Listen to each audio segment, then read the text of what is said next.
Zob xəstəliklərində isə zob xəstəlikləri çox sürətlə artır və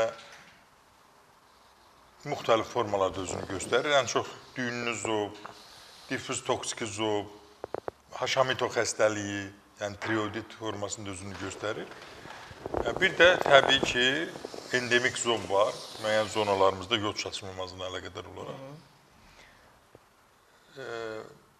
Həmin düyünlü zobda, diffuz toksiki zobda, tiroiditdə qurbağa ilə müalicə çox gözəl nəticə verir. Qurbağa birinci gündən görürsən ki, əlinin əsməsi dayanır, yuxusu dərinləşir, tərləməsi dayanır, ürək döyüntüləri normallaşır. Elə bilginən ki, bunu yaradan onun üçün yaradıb ki, o dediyi min dərdi, min bir dərmanı təbiətdə var.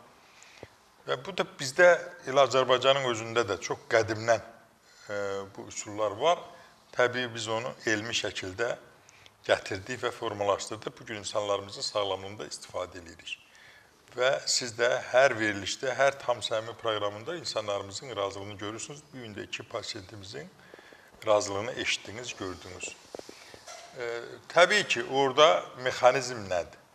Mexanizm əsas odur ki, İnsan hiss edirsə ki, boğazının quruluşunda, boyun quruluşunda dəyişiklik var, udquna bilmir, boğulması var, əsəbləşir, çox tərləyir, ürək döyüntüləri artır, mütləq həkimə müraciət eləməlidir. Bir əlamətdə də müraciət eləməlidir və yaxud da profilaktik. Ən çox indi müraciət nə edir? Deyir, həkim, apardım uşağı, elə belə yoxlatdım, dedim, baxanda gördü ki, bunda əməlli başlı düyünlü zob var. Heç bir şikayəti yoxdur. Yəni, bu vəziyyətdə mütləq o uşaq nə olmalıdır? Daimi nəzarətdə olmalıdır və böyüdükcə bu düyün artırmı, artmırmı? Ola bilər artmaz, ola bilər kəsin şəkildə artar, quruluşunu dəyişər. Bir də müayinə zamanı aydınlaşır ki, onun quruluşunda nə dəyişiklik var.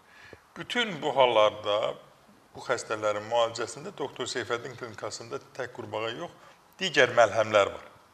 İnsanlar var ki, qurbağadan çəkinir və miqrenin müalicəsində bizdən çox istifadə etdiyimiz arı zəhəridir, zəli müalicəsidir, bitkilərdir, məlhəmlərdir. Bunlarda da təbii məlhəmlərdən istifadə etməklə insanları baş ağrısını qurtarırıq və ya zob xəstəliklərini müalicə edirik.